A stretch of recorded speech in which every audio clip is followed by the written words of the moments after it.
Hi, long time no see. It took me some time to think what to do with this channel, but after literal years of procrastination, it was finally decided. I will make videos about my stripping I will make videos about my custom cards. If you're new to my content, I am a veteran custom card maker on DeviantArt. No, not those. Follow me. I made legacy supports, new original archetypes, new counterparts of existing cards, archetypes based on dual terminal lore, generic cards, meme cards. Good quality shit! Now, without further ado, welcome to the very first video of Archetype Custom Support. In this series, we will discuss legacy decks' shortages in the current meta in brief, because that's another YouTuber's job, and how those shortages can be fixed with custom cards. Days ago, I made a poll on my Discord server to let my people decide which archetype to be featured in our very first video. They picked Meklords by a large margin. Alright, Meklord the cheese. Meklords, the anti-synchro archetype, except they aren't. In all fairness, their last legacy support they got made them playable, allowing you to snatch some wins against synchro heavy focus decks, which was the meta some time ago. Let's go through a quick analysis and see what they're still lacking, by discussing strategy, consistency, power, stamina, and variety. Strategy. It is an aggro deck that primarily counters synchros. As countering a specific strategy is a good mechanic. Oh. Jokes aside, the last support did give them a good win condition which was killing on, which hits hard, and even harder if there is a synchro involved. Consistency. Okay, so on paper, having core in your hand shouldn't be hard. You technically have 10 copies of it in your deck. 7 if you exclude Meklord Assembly, since it works best as an extender with core. The issue is, it's a bottleneck if I ever saw one. The importance of core makes it the prime target of your opponent's disruption, shining down your entire strategy. Power. Offense-wise, the best Meklord builds currently are Granel Turbo. With the addition of Triskelion into the mix, you can easily end your opponents in the second turn if your plays went uninterrupted. Emphasis on uninterrupted. Defense-wise, your only decent option within the archetype is Emperor Rizal. A spell negation is always nice, but the attack limitation that both of it and skill have, like an unwanted cyst, kills any OTK potentials the archetypes had. There's also the new Synchro Absorption. It's alright, but alright isn't cutting it nowadays.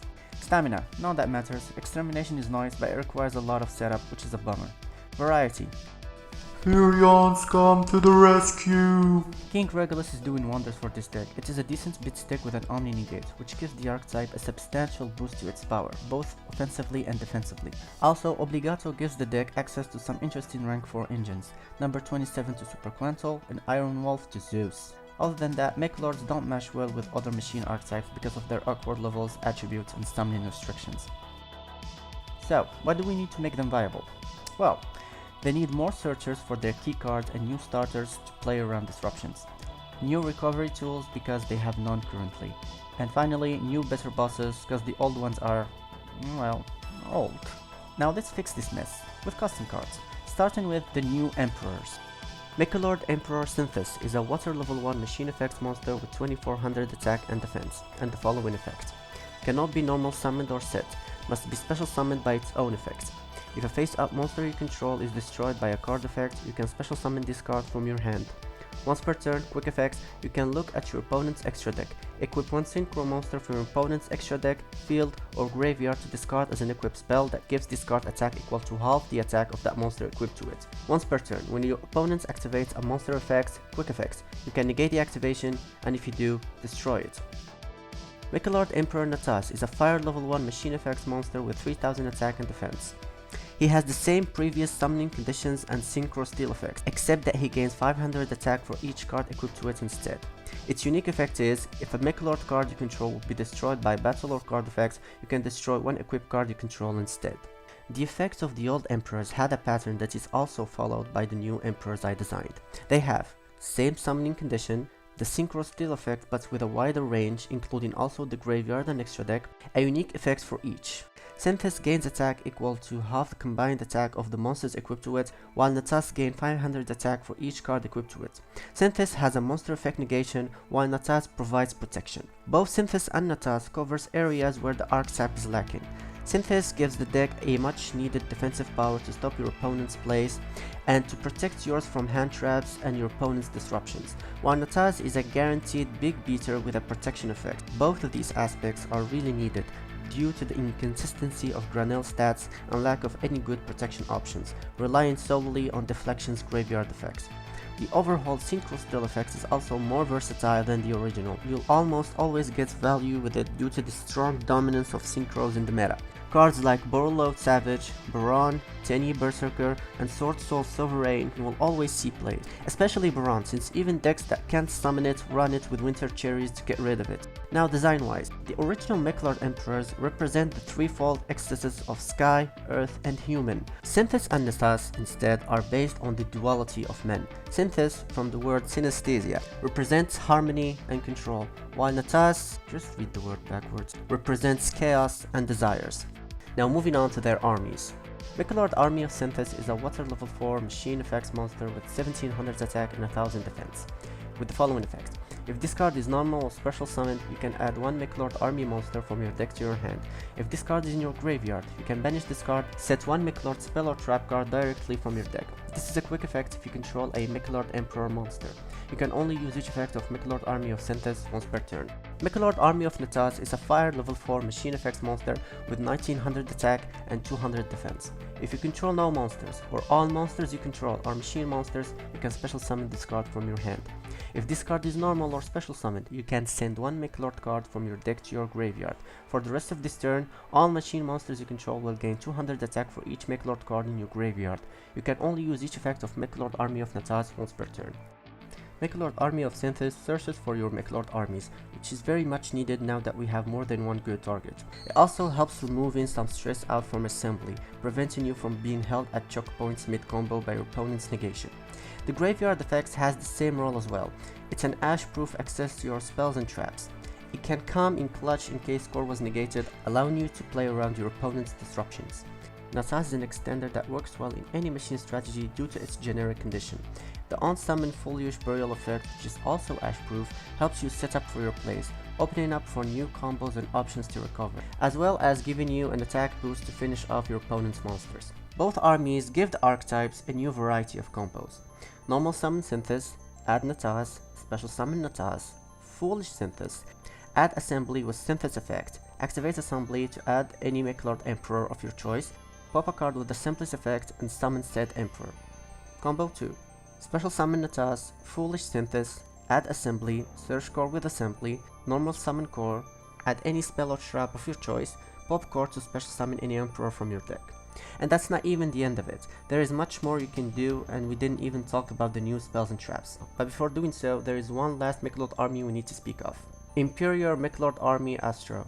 It's a light level 5 machine effects monster with 2300 attack and 0 defense and the following effects. During the main phase, quick effect, you can equip this card from your hand or graveyard to a Meklord monster you control, as if it were equipped by that monster's effect. If this card is sent from the field to the graveyard, you can target one level 4 or lower Meklord monster in your graveyard, special summon it, ignoring the summoning conditions. You can only use each effect of Imperial Meklord Army Astro once per turn. This card can work as a fodder for the Emperor's Synchro Steel effects, and also it can help you extend your plays or help you recover with its second effect. Also design-wise, while Obligado is the physical combination of Mechanical and Fortissimo, this card is the physical combination of Mechanical and Fortress. Now moving on to the spells and traps. Starting with Beacon of the Meklords. It's a normal spell card with the following effect. Send one machine monster from your hand or field to the graveyard, special summon one Meklord Nucleus Infinity Core from your hand or deck, but you cannot special summon monsters from the extra deck while it is on the field. You can only activate one Beacon of the Meklord per turn. The concept of a deck having a star key cards isn't a 4-in-1. There is Ratbeer, Aluber, Sprite Elf. All of those cards helped their already powerful archetypes to be a threat in the meta, and I believe that core is the star key card of Meklords. It's not as powerful as the cards we just mentioned, but it's hella important in this deck. So giving Meklord a searchable 1-for-1 is the best thing I could think of to boost the deck's consistency. Now moving on to the traps. Infinite Supremacy of the Meklord is a normal trap card with the following effect. Target one Meklord monster you control. That monster's attack becomes double its original attack until the end of this turn. During the main phase, you can banish this card from your graveyard, add one Meklord card from your graveyard to your hand, except Infinite Supremacy of the Meklords, then destroy one card in your hand or field. If you control a Meklord Emperor monster, you can activate this card the turn it was set. You can only use each effect of Infinite Supremacy of the Meklords once per turn. Meklord Factorio Reboot is a normal trap card with the following effect. Target one Meklord monster in your graveyard, special summon that target, ignoring its summoning conditions. During the ban phase, you can target one monster in your opponent's graveyard, then banish this card from your graveyard. Equip that monster to a face-up Meklord Emperor monster you control as if it were equipped by that monster's effect. If you control a Meklord Emperor monster, you can activate this card the turn it was set. You can only use each effect of Meklord Factorial Reboot once per turn. A major note to mention is the synergy of Meklord Army of Natas and Meklord Army of Synthis with these new traps. Synthis can set them directly from your deck, allowing you to activate them the same turn when you'll summon your Emperors eventually, extending your plays even more with Factorio or giving your opponents the final blow with Supremacy, while Natas can send them directly from your deck, granting you disruption with Factorio's effects and giving you some of your resources back and extending your plays with Supremacy. Last but not least, a synchro monster. Yeah, you heard it right. Meklord Starcore Dragon is a dark level 8 machine synchro effects monster with 2500 attack and 2000 defense, and the following effect. It requires 1 tuner plus 1 or more non-tuner monsters. If you would equip a monster your opponent controls to a monster you control by the effect of a Meklord card, you can equip this card from your extra deck or graveyard to that monster instead. In simpler words, it will enable your Meklord Emperors, both the originals and the ones I made, to equip this card to them in case your opponent has no synchros. When a card or effect is activated, quick effects, you can send this equipped card to the graveyard, negate the activation, and if you do, special summon this card from your graveyard to your opponent's field. This is treated as a synchro summon.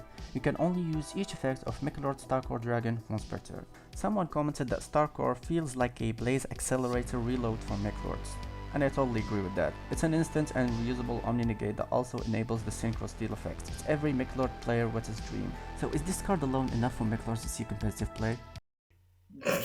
Of course not. Have you seen the meta lately? You can make your board on turn 0. You need your field to make your plays. So in summary, what changed now? Strategy. Still the same old synchro hate deck, but it no longer depends on your opponents to have a synchro to do so. Their hate is self-sufficient now. Consistency. More consistent than ever. Beacon is another 3 extra copies for core. Add Imperial Raise map to the mix and you'll almost always guarantee to have core in your hand. Another thing to mention is that the Archetype can play around your opponent's disruption now with the new starters and variety of combos they have with the help of Meklord's Army Synthis and Natas. Power. Synthis, the Therion Engine, and Starcore are your main defenders that will help you survive your opponent's turn so that you can finish them off next turn with your main beaters, Triskelion and Natas. Or Grinnell, if you have a soft spot for big orange thick machinery. Stamina. With the help of the new set of armies and their synergy with the new spells and traps, you can gain back your lost advantage and go back to track. Not to forget the reusability factor of Starcore. Variety. Nothing really changed here. King Regulus is still a great addition to the deck, although now you can run your rank 4 engines without using shitty bricks. Alright, and we're done. This video took me a while, so a like is very much appreciated. Subscribe for more videos like this, and if you're interested in voting for the next archetype to be featured in the upcoming video, you can join my Discord server. Link is in the description. Bye!